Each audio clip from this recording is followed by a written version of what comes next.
Snow white, Cinderella, sleeping beauty. ছোটবেলায় শুনতাম রূপকথার এই রাজকন্যারা নরম কোমল, তারা রাজকুমারের অপেক্ষায় বসে আছে। কিন্তু এখনকার রাজকন্যারা এত সাহসী ও শক্তিশালী, তারা নিজেরাই নিজেদের জীবন গড়ে তোলে। পৃথিবী পাল্টে যাচ্ছে, এটা তারই প্রমাণ। 1937 সালে ডিজনির Snow White and the Seven ডোয়ার্ফসের জাদুর জগৎ শুধু বাচ্চাদের নয়, সারা বিশ্বের মানুষের মন কেড়ে নেয়।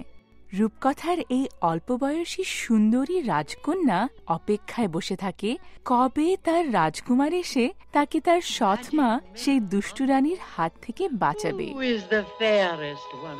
আজকালকার মেয়েরা নিজেরা নিজেদের জীবন নিজেদের পছন্দ মতোই সাজাচ্ছে। রাজকুমারের জন্য বসে নেই তারা। তাহলে রূপকথার রাজকন্যারা কেন পিছিয়ে থাকবে? তারাও বদলাচ্ছে, দেখুন।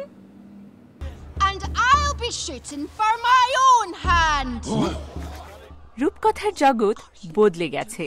ডিজনির সবচাইতে নতুন কাহিনী ব্রেভ আমাদেরকে স্কটল্যান্ডে নিয়ে যায়, মেরিডার কাছে। এই রাজকন্যা বিয়ে করতে রাজি নয়, এমনকি স্নো হোয়াইটও এখন বদলে গেছে। নতুন দুটি ছবিতে দেখবেন তার নতুন চেহারা। মিরর মিররের স্নো হোয়াইট চঞ্চল ও বুদ্ধিমতী।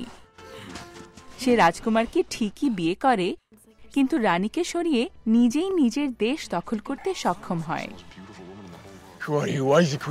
আর Snow White and the Huntsman, এই রানী খুবই ভয়ঙ্কর।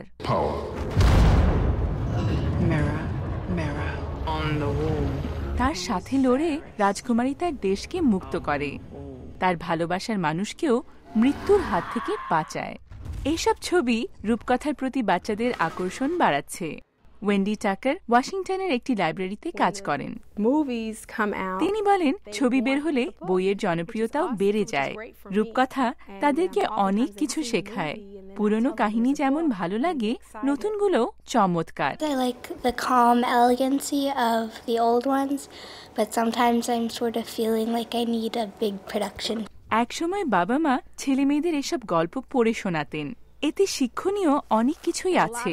টিভি রেডিওর আগের যুগে খারাপ আর ভালোর তফাৎ বোঝাতে হলে রূপকথায় কাজে আসতো। কিন্তু সময়ের সাথে সাথে কাহিনীর বক্তব্য বদলে যাচ্ছে। এই যুগের মেয়েরা আর পিছিয়ে নেই। এই সাহসী রাজকন্যারা তারই প্রমাণ। রূপকথা কে না ভালোবাসে, কিন্তু সেই গল্পের নায়িকারা আর আগের মতো নেই। কোন রূপকথার রাজকন্যা আপনার সবচাইতে ভালো লাগে আমাদেরকে নিশ্চয়ই জানাবেন। Who do you think is the bravest princess of all times? If you count Belle as a princess, maybe her. I think so. Yeah. Why do you think so? Well, because she lives with a monster and yeah. Tangled, she was pretty rebellious. Cinderella. Why is that? Because when she broke her heel, she still went to the ball.